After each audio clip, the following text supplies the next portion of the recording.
Tenho algumas coisas. A música me traz muita lembrança. Eu gosto muito de música, então tenho algumas lembranças, sim. Você nasceu em que bairro? Independência. Eu sou lá em Independência, perto da Vila África. Por isso que tem muito a ver a questão de eu fazer cultura na rua, Vila África. Tudo a E ver. aí você falou assim que tem essas lembranças musicais, né? Uhum. E aí relata alguma coisa assim na época, assim, que você lembra, assim, você tem alguma coisa assim. Primeira lembrança musical que você tem. Ai, primeira lembrança. Vamos fugir. Gilberto Gil. Meu pai tinha um amigo chamado Praxedes, ele chegou, a gente estava brincando, ele chegou com um Fusca, abriu a porta do carro e era essa música que estava tocando. Eu lembro direitinho, assim, eu criança olhando e essa música, assim. E eu nem morava pra cá, não morava em Piracicaba. Eu só nasci daqui, mas eu mudei muito. Meu pai tinha um trabalho que mudava muito, né? Ele trabalhava em fábrica de papel, na época eu morava no Paraná, Jaguariaíva. E aí você ficou tempo lá ou não? Olha, eu não fiquei tanto tempo não, fiz várias mudanças, mas eu me lembro bem de lá, assim, a diferença da educação do estado do Paraná para o estado de São Paulo. Eu meio que senti, sabe, quando fiz essas mudanças, assim. É. E aí você volta para Piracicaba com qual idade? Assim, Ah, eu fui para Nova Odessa ainda, morei em Americana, tive algumas mudanças, até meus 7, 8. Eu volto para cá com 10 anos, quando a minha avó teve AVC, minha avó materna. Aí a gente volta para cuidar dela. Minha mãe é a única filha mulher e ainda tem-se, né, essa cultura da mulher ser cuidadora, tendo cortar esse vínculo, esse círculo, aliás, que a gente tem. Mas minha mãe veio para cuidar da minha avó. A gente vem todo mundo para cá. e vocês eram ou são em quantos irmãos? Nós somos em 3. Eu sou a mais velha, tenho meu irmão Eduardo e meu irmão Milton.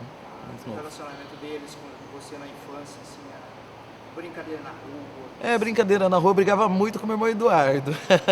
A gente se dá muito bem. Meu irmão Miltinho, eu cuidei, né? Porque meus pais trabalhavam fora. E daí, mais velha, meu irmão Eduardo conseguiu vaga na escola, na creche, na época creche.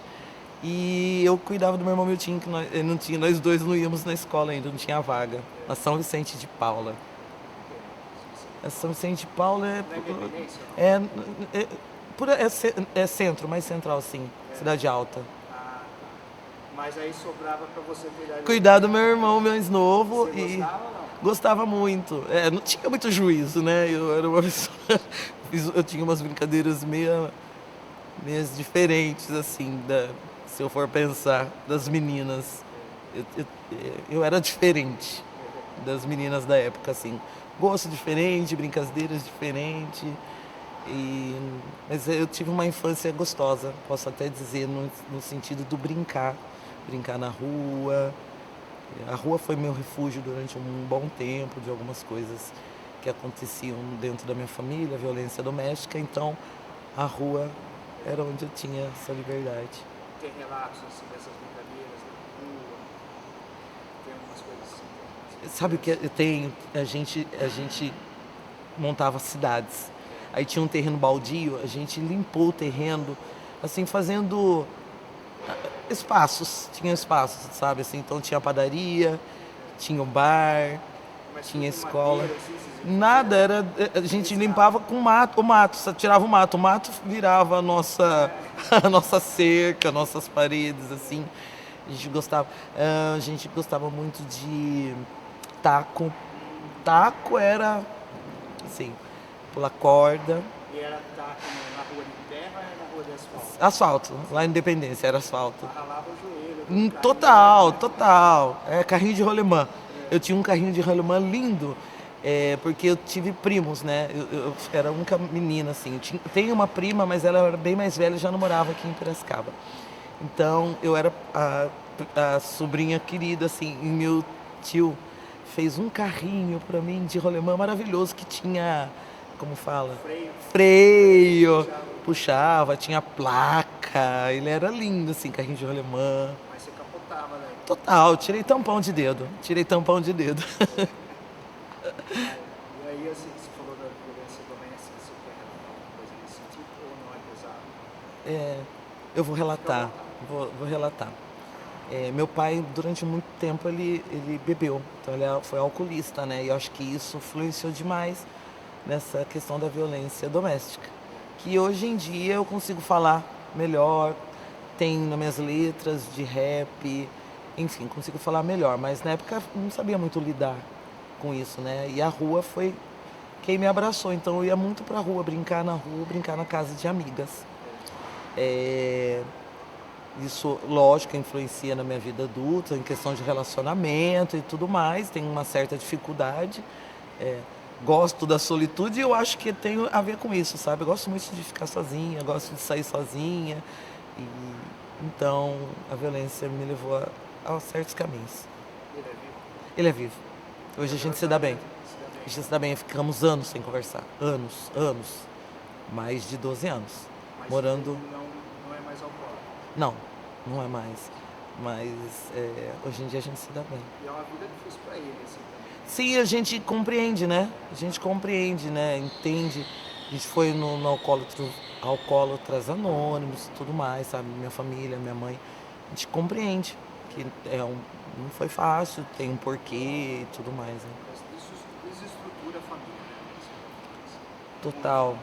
Total. Muito. Eu comecei a trabalhar cedo, muito nova. Ia ajudar minha mãe. Posso falar já dessa parte? Pode. Eu ia ajudar minha mãe. Minha mãe é faxineira. Hoje em dia ela passa roupa ainda. Gosta. Minha mãe passa roupa como ninguém. Aliás, é a empregada doméstica melhor que eu já vi. Ela só é mal remunerada, né? É uma profissão mal remunerada. Mas, deixa eu contar um episódio de infância. Teve uma vez que fantasiado de alguma profissão. E as pessoas sempre fantasiam de profissões, né, grandiosas, médicos e tudo mais. Eu fui de empregada doméstica, eu lembro que eu ganhei. Eu ganhei esse... Mas era por causa da referência da sua mãe, assim. Ela que me fantasiou, porque era ela que me colocou, me vestiu. Mas era uma festa. Era escola. Ah, na escola. Eu ganhei o prêmio na escola de melhor fantasia. E aí você tinha que idade, mais ou menos? Na escola, acho que eu tinha meus 8, 9 anos. Mas ficou guardado. Tenho lembranças fortes disso, algumas lembranças bem fortes disso. E voltando, então eu volto trabalhar muito, começo a trabalhar muito cedo. Minha mãe, como faxineira, ela pegava serviços, pegava prédios onde eu pudesse estar junto, sabe, no mesmo andar, trabalhar assim, em apartamentos. Você levava, então, você estava junto, né? Não, eu pegava um, ela pegava outro. É? Desde meus 11, 12 anos. E aí ela passava para ver se eu tinha guardado as coisas direitinho. Produtos de limpeza, eu lembro dela falar, guardou tudo direitinho, cadê os produtos, assim, sabe, o pano. Eu me toquei, a minha mãe leva a vida com muita leveza, sabe? Tem uma, ai Mayra, você tá sempre sorrindo, quem me conhece desse lado, né, que tem gente que acha que eu sou bravo, mas quem me conhece por esse lado, assim, é minha mãe, sabe?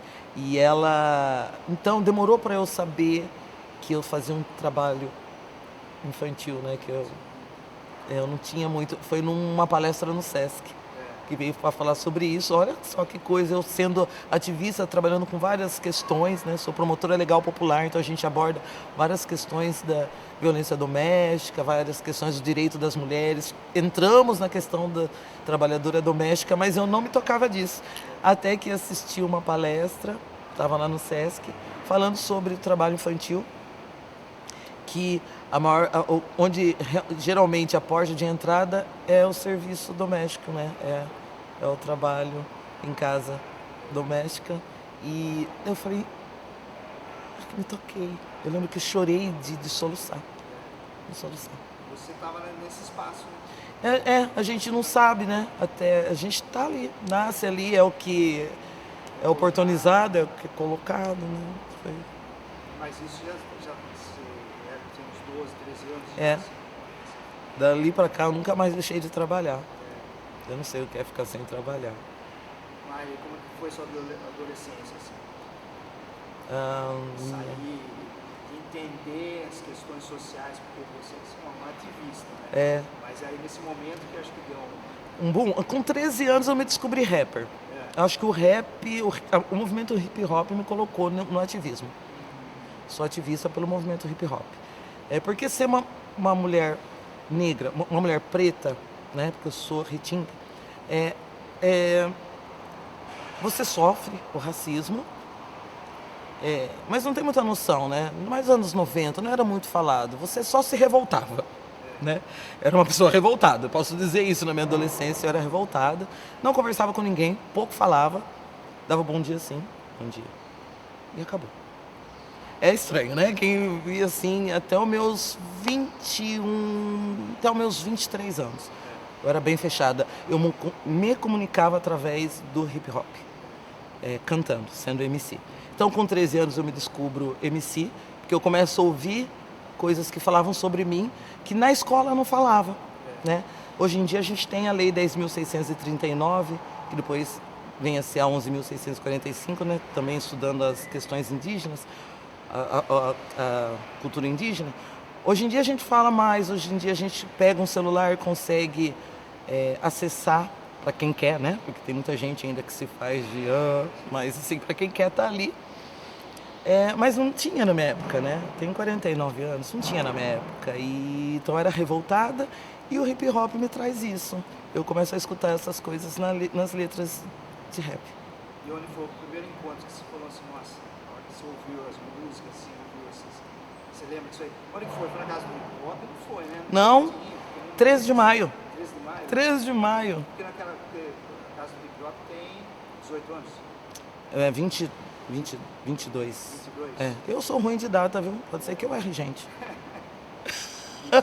Quer dizer, mas aí, assim, lá atrás, e era no 13 de maio? O 13 tinha os bailes, né?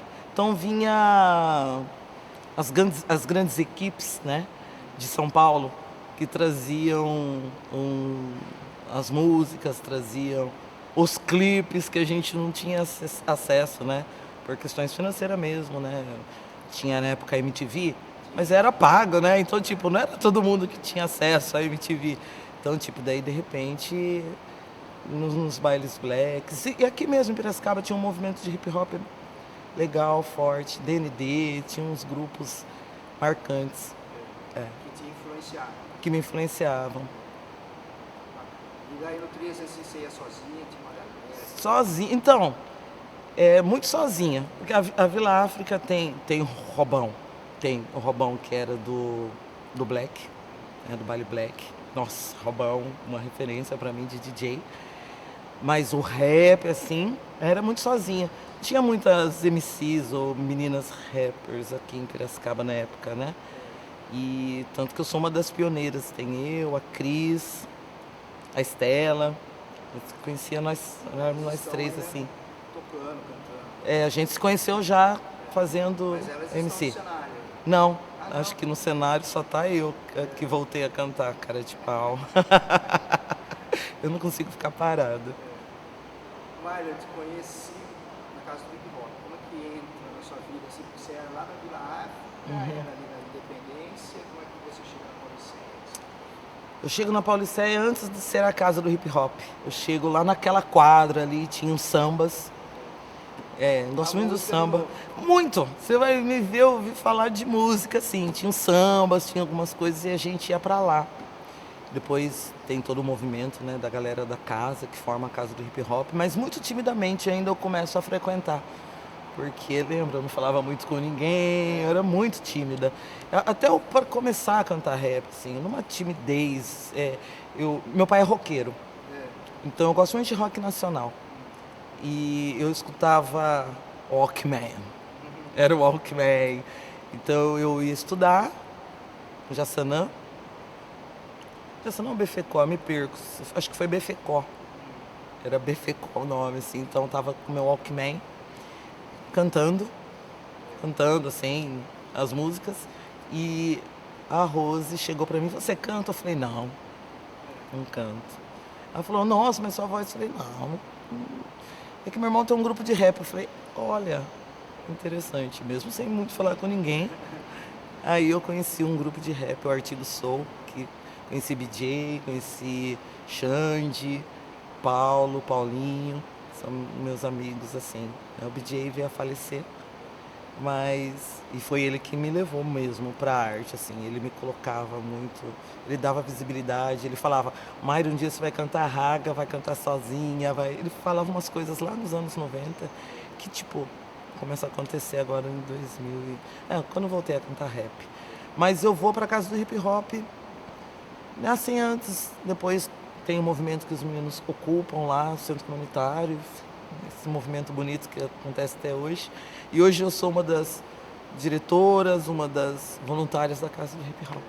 E você ocupou também, ou não? Naquele momento você estava junto ou Não, não tava. Não tava. Tava... eram os meninos lá. Eu tava lá pela independência. Joel tem grande influência também, a gente tá falando.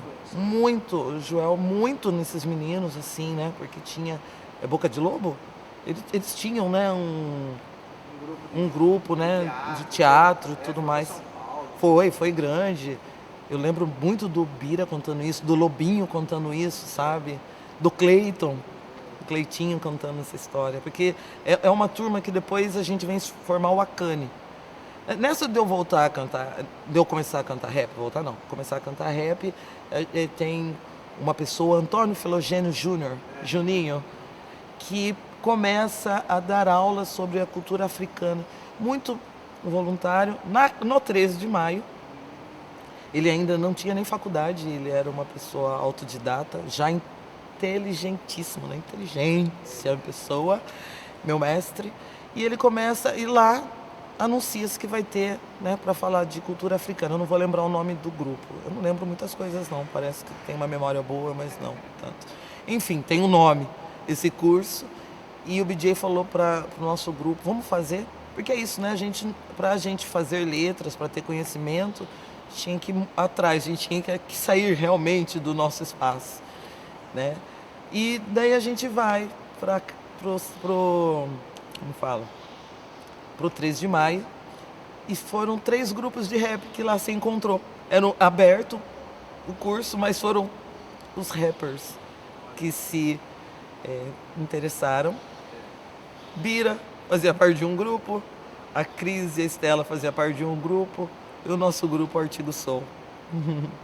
E daí a gente se junta mais e forma um grupo chamado Akane, onde vai várias pessoas que fizeram parte desse começo ali da casa do hip hop, ou desse grupo que fez parte com o Joel. E daí a gente forma esse grupo Akane, que também faz algumas viagens. Eu saí antes, a Rebelde. Tinha meus 19 anos, sempre fui um pouco rebelde, assim, né? Antes eu não sabia conversar muito, não sabia me colocar. Então eu me rebelava, falava e saía. Mas eu sou assim até hoje, tá? Se eu não tô feliz num lugar que eu não precisa estar assim, eu não... Por quê, né? Então na época eu saí, eu não estava feliz. Não que o grupo não fosse uma coisa próspera, tanto que eles ficaram um bom tempo ainda. Eu fui ver depois com eles. Fui assistir a eles, mas foi muito bom o encontro, eu aprendi muito. Lá eu tive um encontro com uma pessoa importante na minha vida até hoje, Lumumba, mestre Lumumba. Não, ele veio a falecer, ele é um mestrão, tocou com muita gente, tocou tipo com Gil, mas ele falou coisas num workshop que a gente teve, que eu guardo pra mim até hoje. Se você me perguntar do tênis e eu quiser falar do meu dread, ele me ensinou o caminho para eu fazer isso, sabe? Para nós fazermos isso. Eu lembro muito bem disso. Uma referência, então. Uma referência. Que foi nessa época. Mayra, e aí assim, você fez letras, você falou? Eu não sou formada. Ah, é? Dá para acreditar? Muita gente acha. Eu vou contar essa historinha do que eu não sou formada. A Rebelde. Rebelde em pessoa. Pode ser que agora que eu estou para me aposentar eu faça alguma faculdade. A faculdade que eu sempre quis fazer foi rádio e TV. Com 17 anos eu já sabia o que fazer. Subir até a Unimep. Chegando na Unimep descubro que ela é diurna na época. Eu trabalho desde muito cedo. E é para sustento, para sobreviver. Não era trabalhar por... ali foi a minha... Eu desci, eu não conseguia pegar o ônibus, eu desci chorando porque era a faculdade que eu queria fazer e não ia conseguir. Aí depois a vida... Era só de manhã mesmo? Era. Eu chorei muito. Tem alguns momentos... Eu gosto de chorar, viu, gente? Não é isso, mas tem alguns momentos que eu chorei, assim, Nossa, eu acho que o sistema, quando a gente vai falar de um racismo estrutural, ele nos diz o horário que a gente tem que estudar ou qual a faculdade que a gente tem que fazer. Porque acaba, na minha visão é isso, sabe? Até hoje em dia, não é tudo que a gente consegue fazer, né? Dentro desse sistema econômico que para mim tem a ver com o racismo, né? A gente não podia estudar, questão financeira, se for pensar numa pirâmide social, nós mulheres negras estamos na base da pirâmide, enfim, se eu for vou embora nesse assunto, mas era a faculdade que eu queria fazer. Um pouco da educação física, eu sempre fiz muito, por ter nascido ali, sempre fui muito, frequentei muito o 15. Então fiz basquete, eu fiz vôlei, fiz um tempo ali. Mas era rádio e TV que eu queria fazer. Então quem me vê muito mexendo em coisa de rede social tem a ver que era algo que eu gostava. Eu sempre achei que ia ser o futuro, essa coisa do guardar, eu sempre achei assim. Eu ia lá assistir, tinha algumas coisas que eu lembro, sozinha, muito sozinha, que tinha de comercial de TV. Tinha algumas coisas, eu lembro, umas gravações, eu ia lá, muito nova, assistir, algumas coisas que era aberta, algumas coisas eu ia lá. E é ruim assim, o sistema te exclui, né? Me exclui. Pensando nisso, né? Porque quem que estudava na parte da manhã? Quem que estudava na parte da manhã? Eu tinha 17 E o anos. perfil era esse, assim, era a classe média, média alta, É. assim, que estudava lá. É. Depois, em 2016, eu acho que daí começa à noite também. Daí eu Daí tinha um curso de cinema de manhã, daí eles não queriam bater, daí colocaram para a noite. Aí já era outro perfil de alunos, assim, né? Os alunos que trabalhavam. que conseguiu, né? Daí ali, nessa época eu já estava na prefeitura. Eu já tinha prestado o concurso público, já era mãe. Por isso que eu falo, talvez agora eu consiga, mãe solo, né? Então, eu tomei outros rumos, assim. E aí você entrou na prefeitura quando? Eu fiz o concurso de 2016. Exato. Bem na época. E entrei, era monitora de SEC, eu não sabia nem o que era. Um amigo, nessa época do BFCO, chegou o diário, era tudo papel, né? Era jornal mesmo, chegou o diário e todo mundo lá vendo que concurso ia prestar, porque era interessante. Eu era empregada doméstica, já tinha tentado outros trabalhos e recebido uns nãos, né?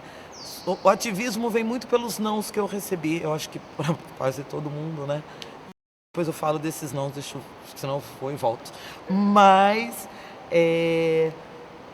eu tive um amigo que ele virou e falou assim: Mayra, você não vai prestar o concurso? Eu falei: eu não vou. Eu tô revoltada com o sistema, eu não vou. Eu não sabia muito como lidar com a minha revolta e eu não vou. Aí ele falou assim: mas Mayra, não é possível, você é uma das pessoas que aqui da sala que tem chance, né? Ele me inscreveu. Ele foi, pegou meus dados e me inscreveu. Eu lembro dele passando no dia do concurso para me pegar. Quase que fez assim: vamos, Mayra, vamos, querida. Você tem uma frase, né? Como uma sobe, puxa a outra, né? Segurar na mão. E ele fez isso comigo. O Reginaldo fez isso comigo. E eu fui a única que passei na sala. Estou até hoje na mesma escola. Entrei a Irene Peron, professora Irene Peron de Oliveira Dorta, que é no Parque dos Sabiás. Foi assim que eu conheço a periferia. Com 21 anos, chegando num local feio. Na minha visão, era feio. Porque imagina, você sai da Independência, né, onde tem aquela avenida, tudo ali, mercado, né, Pão de Açúcar, tudo, 15, Exalc, tudo próximo. Você vai para um lugar que não tem nada, não era asfaltado, era só barro. Eram pessoas que tinham saído é bonita essa palavra, eu romantizei agora, que o sistema tinha tirado, porque era uma favela atrás do Cristóvão Colombo. Eles tiraram e colocaram ali. Umas casas que hoje em dia eles reformaram, mas as casas eram feias, assim, né? Eram aqueles tijolos cinzas, baiano que fala? Não, aqueles tijolões. Eu sei qual é. Aqueles blocos com furos, assim, sabe? Não eram... E, tipo, sendo que eu sou uma pessoa empobrecida, morei em lugares, assim, bem precários, mas ali o todo, né? É isso, né? A gente vê o nosso mundinho, mas quando você vê o todo. E foi assim que eu conheci a periferia. Foi assim. E aí você falou dos vários nãos. Vários nãos. Tem uns nãos muito marcantes. Eu lembro que... Vou contar essa. Eu fico contando história, viu? Eu vou contar essa. Eu sempre gostei de música, tocava violão. E saiu na escola Ernest Mailer que ia ter uma vaga para tirar xerox. E lá vai nós. Porque na época tinha sempre assim, era muito marcante, cor ou na ficha de inscrição. Mas já no jornal tinha boa aparência. Racismo ali, né? Tinha boa aparência. Então eu já recebia vários não. Então, tipo, abriu a Marisa, eu lembro, no shopping. Tá? Tava eu, me vestia, mas por mais que eu me vestia muito bem vestido, mas... Não, pra você não dá. Não temos vaga. E pra minha amiga teve, sabe? Não. Mas esse não da escola de música, lá chega a Mayra. E na hora de preencher o papel, e tinha uma fila. Eu lembro que tinha uma fila de muitas pessoas, assim, muitas mulheres, de várias idades. Eu tinha 16 para 18, 16, entre 16 e 18 anos. Tava lá eu nessa fila. Cheguei lá, cor, eu não coloquei. Deixei aberto. Mas preenchi o resto. Música, né? Eu sabia algumas coisas ali de música popular, então, tocava violão popular, então eu sabia algumas coisas de nota musical e tudo mais. Fui chamada entre as 20 e poucas mulheres ali, meninas. E era por ordem alfabética. Então, A, B, C. Então, e conforme as meninas iam saindo, a gente perguntava, e aí, como foi? Foi assim, ele fez perguntas todas relacionadas ao trabalho. Já mexeu com uma máquina de xerox? A música, conhece o nananana? Era assim, essas perguntas. E todo mundo muito apreensiva. Mayra, lá vai Mayra. Ele olhou, voltou, olhou pra mim. Por que você não preencheu todos os... Porque eu falei assim, todos não preenchi só um, porque eu não achei que fosse relevante. Sentei, ele virou e falou assim, então tá bom. Sua mãe trabalha no quê? Você mora na onde? Não fez uma pergunta sobre música pra mim. Uma pergunta sobre a máquina de xerox. Foi um outro momento que eu voltei chorando. Eu voltei muito triste. Muito triste. Revoltado. E a revolta crescendo em mim. E uma segunda que eu fazia esporte. Começava nas escolas, as escolas eram bem fortes, né? A questão do professor de educação física era valorizado, pelo menos que eu me lembre. E eu comecei a fazer vôlei. Tinha meus 12 para 13 anos vôlei. Tinha olheiros do 15 que iam nas escolas e foram no Jaçanã e me viu jogar vôlei. Eu tinha tamanho, não sei se eu jogava tão bem, mas eu tinha tamanho, né? Deu uma espichada, depois eu parei. Me levaram pro 15. Do 15, aí eu treino. Eu sou essa pessoa. Eu não sou boa por natureza. Eu sou esforçada. Eu treinava, eu chegava antes e saía depois. Me viram no 15. O clube de campo me viu. E a porta do clube de campo para ir para a seleção brasileira, né? E eu fui treinar, comecei a treinar no clube de campo. Ia a pé ali pro clube, trabalhava, estudava e ia treinar à noite. Cheguei um dia para treinar, não sei por que cargas d'água, um dos porteiros falou assim, empregado não entra aqui, é na porta de baixo. Eu não sabia entrar por outro lado, eu tinha 13 anos. Eu não sabia entrar por outro lado. Eu não sabia qual era o outro lado. Minha vida era assim, robozinho. Entrava todo mês. Já fazia uns 3 meses que eu estava fazendo vôlei lá. Não é por aqui que entra. Eu estava com a minha joelheira, eu mostrei. Ele falou, ele não deixou eu entrar. São os vários nãos que a gente recebe. E aí você não voltou mais? Nunca mais fiz vôlei. Nunca mais. Eu não sabia lidar com as minhas dores. É diferente, né? Hoje em dia eu sei. Vou falar com os meus, vamos por assim, né? Se eu for falar filhos, sobrinhos, netas, Hoje em dia eu sei falar. E sua relação com isso? Você tem um filho, Tenho 2. 2 filhos. Caiodê e a Lindioê. Caiodê tem 25 e Lindioê tem 23. A relação... a relação é boa, vamos falar assim. Eu sou muito fácil, assim, como mãe. Sou mãe solo, né? E você sabe que teve esse ano novo, eu passei com a minha mãe, a gente até deu uma conversadinha, você falou como ano novo, desculpa, Natal, você perguntou Natal, passei com a minha mãe, e achando que meus filhos tinham saído.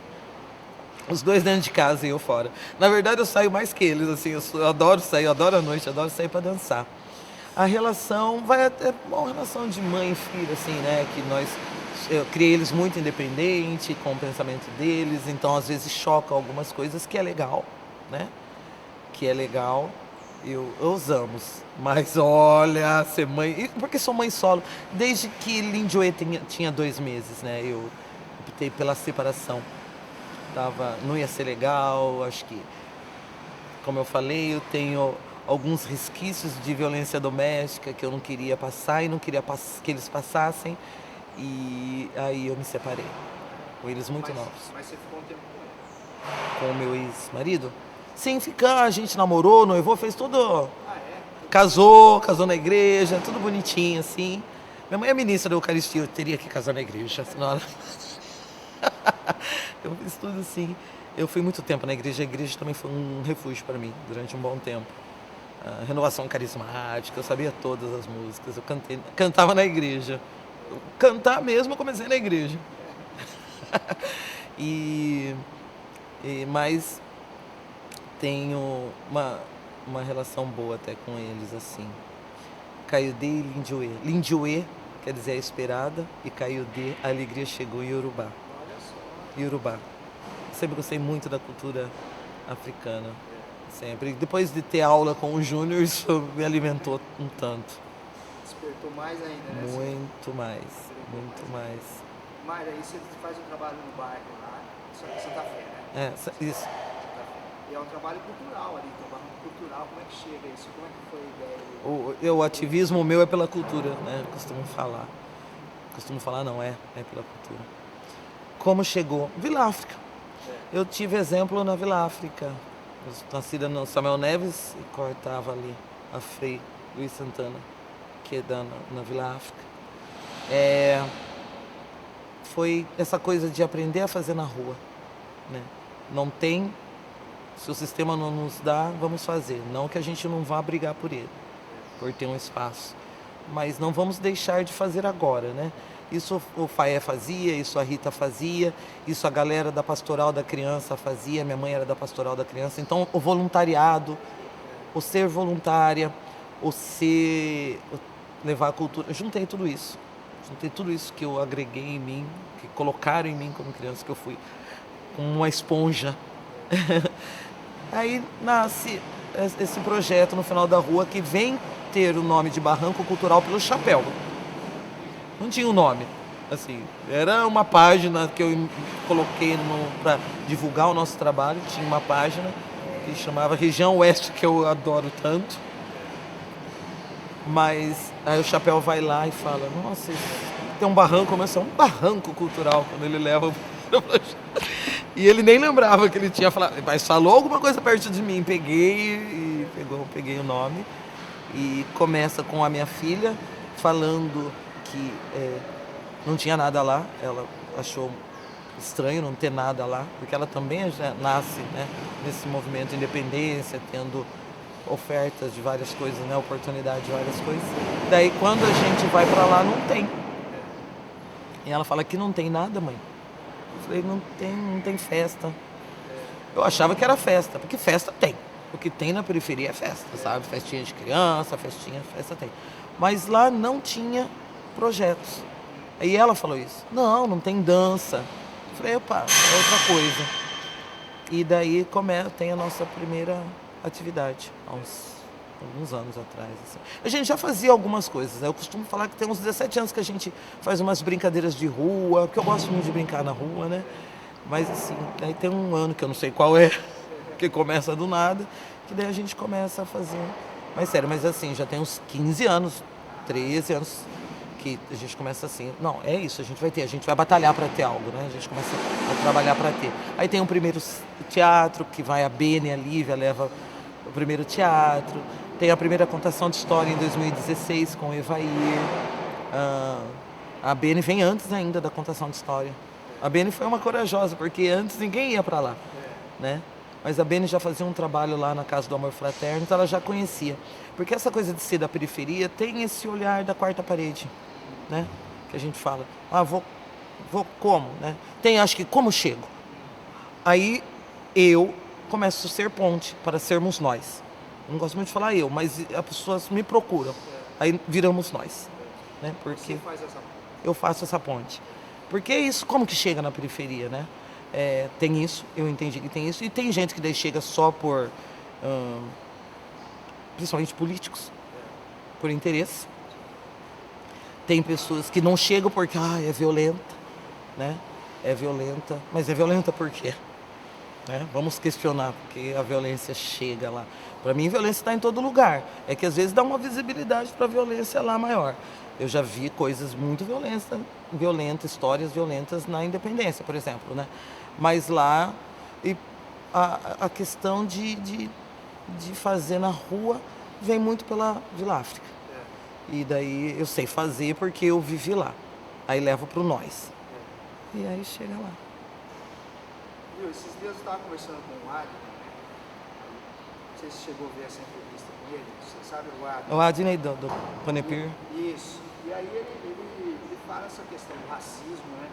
E aí o quanto é importante cada grupo, mesmo que esses grupos não se encontrem, mas cada um faça o seu, né? Faça a sua parte, né? E ele falou assim, a Casa do Hip Hop está fazendo, mas eu não... Ele fala assim, Renato. Ele falou, mas o Conepir, né? Uhum. O Conepir não foi convidado. Não, tudo bem, eles estão fazendo. Tem outro grupo que está fazendo aqui, o Conepir foi convidado. Não, tudo bem, assim, todos têm que ir. A proposta é essa, né? E aí como que você enxerga o racismo em relação à sociedade? Assim? Você já fez vários relatos assim, com relação ao racismo, né? Mas hoje, assim, como é que está assim, a luta? A luta. Assim, eu posso baixar a guarda ou não? Você Nunca, jamais. Ela, não, jamais, não dá. A gente está vendo a violência policial aí, né? Eu não vou falar algo que não está acontecendo. Daqui a alguns anos, se ainda isso aqui passar, se você pegar lá 2024, foi um ano muito difícil para nós, né? Esses últimos, assim, guarda-chuva, né? Como, né? 157 tiros, 80 acertar um carro. É dolorido demais, né? A Cláudia ser arrastada. São histórias que a gente vive. O racismo está muito presente ainda, porque o Brasil parece que não saiu do Brasil colonial. Eu tenho essa impressão, né, de que ainda nós estamos aqui para servir, né, que tem que ter ainda uma pessoa que venha nos salvar, uma pessoa branca que nos salve, sabe? Parece que tem ainda essa imagem, né? E nós por nós a gente consegue fazer. Por isso que é muito legal ter todos esses movimentos em todos os lugares, com pessoas negras liderando. O Barranco, o Júnior, virou e falou, você sabe, Mayra, que o Barranco é um quilombo urbano. E o Barranco trata de questões raciais com pessoas brancas lá dentro. Porque o quilombo fazia isso, ele recebia todo mundo, né? Então, só que tem uma liderança que são pessoas negras, então tem uma diferença do olhar, do tratar, do que a gente fala. Nós sabemos do que falar, né? Tem, por exemplo, o movimento LGBTQIAP+. Eu sou uma pessoa hétero, mas eu posso estar junto no movimento, porque nós que fazemos a LGBTfobia, né? Então, eu sei falar disso, mas eles sabem como nunca a dor deles. Para chegar para mim e falar, Mayra, é aqui que dói. Porque, por exemplo, a gente quer fazer um trabalho com pessoas trans, mulheres trans, negras, mulheres trans pretas, que é muito forte na periferia, porque é lá que elas estão. É lá que elas estão.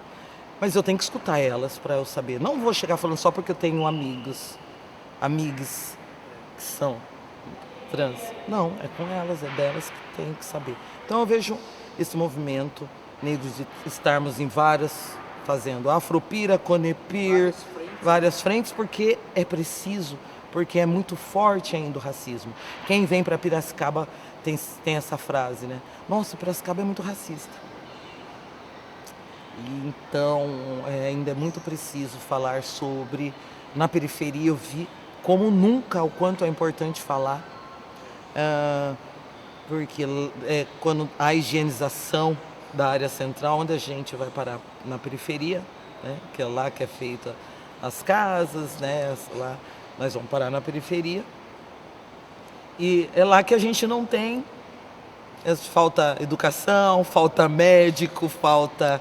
Se não for racismo estrutural, eu tô louca então, né? Só não enxerga quem não quer. Então, acabei de ser capacitista. Se eu não falar sobre isso, eu sou o quê? Né? Eu não estou enxergando. É lá que está faltando políticas públicas. O Estado não chega. Não chega na periferia, onde, como acontece desde a época da escravidão, como acontece desde os nossos foram escravizados, né? Elas vão morar onde? Nos morros, nas periferias. E isso acontece até hoje, né? Quando um condomínio sai, quando vem pelo poder público, né? Quando vai sair aonde? Nas periferias. E lá não tem. A gente está lutando, brigando para ter um centro cultural, um centro social, qualquer coisa onde a gente possa fazer com dignidade. O Barranco é lindo. É lindo. Eu vou sempre querer fazer lá, sabe? Um cinema, eu vou sempre querer colocar lá. E daí a gente anuncia nas redes sociais, anuncia pelo bairro, as crianças fazem cartazes e colam nos lugares e chove. É muito decepcionante não ter. Porque às vezes não dá para adiar. Aí não adia, daí eles nunca mais vão ter. E é importante ter um espaço. Porque daí a gente muda. A gente muda, choveu, viu? Mayra, e se chover? Se chover a gente tem um local. A gente faz muito no Centro Social Hilda de Souza com a Dinda. Mas é um espaço onde atende muita gente. Porque só o Santas Fés, só o Santana, só o Santa Clara é 4.000 pessoas. Eu estou falando de um espacinho. Lá é o lugar... O Igor, tio Igor falou isso um dia. Mais populoso e empobrecido da cidade. E não é tão longe, né? Se for do centro, acho que uns 8 quilômetros. 8 quilômetros, não é tão longe, mas é o mais empobrecido da cidade e mais populoso. Tem muitas favelas. Mayra, sabe, você falou assim, a questão do quilombo, né? Eu conheço o Carlão, você conhece o Cacá, né? Conheço. Cacá, conheço ele desde meus 13 anos, assim, a gente estudou junto. E ele fala dessa questão, hoje, o quilombo ser assim, urbano. É uma questão assim, o cara grupo tá nos seus espaços. Eu acho que é isso, agora você tocou nisso assim, eu acho que me fez lembrar de uma conversa que eu tive com ele falando sobre esses quilombos atuais, assim. A gente reproduz, né? Contemporâneos, por quanto ainda é preciso, né? A fuga para um local onde a gente receba, onde a gente nos oportuniza, onde a gente recebe as pessoas, onde a gente nos recebe, né? Porque não é em todos os espaços, né? Então achei interessante ter. Tem mais alguma coisa? Eu acho que não, eu lembro assim. Mayra, então vou fazer uma pergunta assim, eu enxergo a Mayra assim, ela é uma ativista, mas você assim, seu corpo fala cultura, seu corpo fala arte, e é o que é arte assim, pra você? É o meu respirar, é o meu ar, é pela arte, realmente assim, que eu consigo me expressar, até hoje. Se antes eu não falava, era pela arte que eu era cantando. Até hoje a arte para mim é meu respiro, é muito forte. Eu acredito na cultura, na arte como revolução. Eu acredito. A arte ela chega nas pessoas assim de um modo leve, até quando o assunto é pesado, né? A arte, a cultura, ela alcança as pessoas como um dia me alcançou. Então para mim é tudo. É revolucionário. É revolucionário, eu acredito. Trabalhando na educação, hein? Os professores não me matam. Eu acredito que a arte junto com a educação vai ser lindo, gente. Eu acredito muito. É isso aí. Muito obrigada. Agradeço.